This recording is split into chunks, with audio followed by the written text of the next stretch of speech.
मुझे एक बात बताएं, ये जो ग्रह हैं हमारे सूर्य, चंद्रमा, राहु, केतु जी, ये हमसे क्यों रूठ जाते हैं बार बार?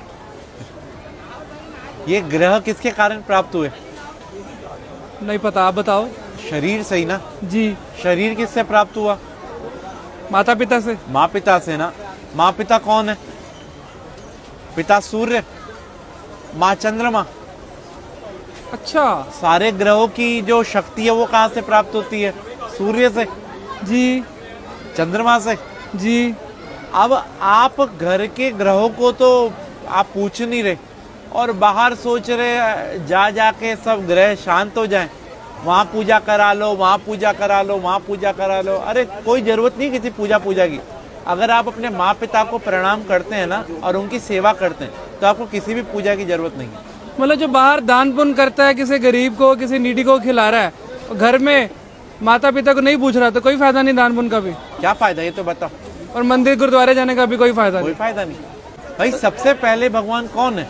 माता पिता। जिसने अपने माँ पिता की सेवा कर ली उसने सब कुछ जीत लिया। अगर वो अपने माँ पिता की सेवा नहीं कर सकते तो उनका कोई भी दान व्यर्थ है। आज जो गणेश जी अग्रसर हैं, सबसे पहले उन्हीं की पूजा होती है। क्यों? उन्हें ब्रह्मांड के 3 चक्कर की जगह माँ पिता की परिक्रमा कर ली थी। तो हम कैसे खुश कर सकते हैं अगर कोशिश करना चाहे कोई बच्चा? भाई अपने माँ पिता से पूछो उनको कहाँ जाने की इच्छा है। अगर आप कैपेबल हैं तो उनके साथ जाओ, उनको तीर्थ कराओ, उनको अच्छी अच्छी चीजें जो उनको पसंद हो वो खिलाओ, उनको उनके पसंद की चीजें ला के दो। पिता तो फिर भी एक बार वो कह देगा बेटा ये नहीं, ये ला दे, ये नहीं। माँ को कुछ नहीं चाहिए, माँ को तो चाहिए उसका बेटा उसकी सुन ले। हाँ। तो हम लोग अगर अपने माँ पिता के साथ समय बिताएंगे ना तो उनका अनुभव, और अनुभव से बड़ा कोई भी टीचर नहीं होता। और आज के टाइम में यही विपरीत हो रहे हैं सब। सास ससुर को और बहू को प्यार करते हैं, बेचारी माँ जिसने जन्म दिया उसे जयराम जी की कर देते हैं। जिसके कारण सास ससुर और बीवी मिली है, सब मिले, उसको हम भूल रहे हैं। उसको हम भूल रहे हैं। तो यही हमारे असली कर्म है, बस बाकी सब ढोंग है। हमारा तो कर्म ही सिर्फ अपने माँ पिता की सेवा है, अपने माँ पिता और गुरु। प्रातः काल उठकर रघुराई, माँ पितु गुरु चरण नवाई। भगवान राम भी सुबह उठते ही सबसे पहला काम यही करते थे। माँ पिता की ही सेवा हर एक मनुष्य ने करी और वो भगवान बना। अरे वाह। और फिर उसको कोई ना तो ग्रह तंग करेंगे और ना ही कोई पितृदोष होगा, और उसके पूर्वज भी खुश, सब कुछ खुश। तो राहु केतु फिर तभी आकर परेशान करते हैं। भाई राहु केतु कौन है? बुध, चंद्रमा, सूर्य, शुक्र कौन है? शनि कौन है?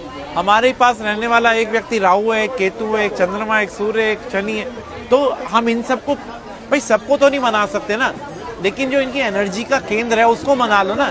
पिता को प्रणाम करने से सूर्य, पिता की सेवा करने से सूर्य, पिता की सेवा करने से हमारे सारे ग्रह शांत हो जाते हैं। आज जो मुस्कान आपके चेहरे पे है उसका कारण कौन है? माता पिता ना। तो वही मुस्कान अगर उनके चेहरे पे आ रही है तो, और कारण आप हो, तो वाह। आपकी वाणी सौम्य होगी तो आपका बुध अच्छा है। आप अगर तेजवान है तो आपका सूर्य अच्छा है। आप अगर सौम्य है तो आपका चंद्रमा अच्छा है। आपकी पत्नी अच्छी मिल गई तो आपका शुक्र अच्छा है। अगर 5-7 गर्लफ्रेंड मिल गई तो और अच्छा है, है? शादी से पहले बाद में नहीं, फिर बुरा है। क्या बात है पंडित जी, आप जिस प्यार से और जिस इतनी आसानी के साथ समझा देते हैं ना, मतलब जो आज के भटके हुए समाज में आप जिस सही डायरेक्शन में डाल रहे हैं ना, मन खुश हो जाता है यहाँ पर आके।